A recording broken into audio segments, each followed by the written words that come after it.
यकम ज़ुल्हिज्जा से 10 ज़ुल्हिज्जा तक बाल और नाखून कटवाने की शरई हैसियत क्या है,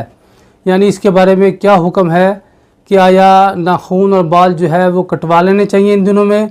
जो कुर्बानी से पहले के जो 10 दिन हैं, या नहीं कटवाने चाहिए। इन 10 दिनों में बाल और नाखून ना कटवाना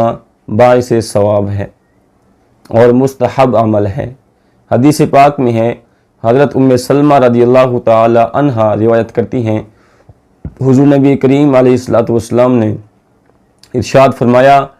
कि जो तुम में से कुर्बानी करने का इरादा रखता हो और जब ज़िल्हिज्जा शरीफ का चाँद नज़र आ जाए तो इन 10 दिनों में ना वो अपने बाल काटे और वो ना नाखून ले। इसमें ये है कि हाजियों के साथ मुशाबहत होती है,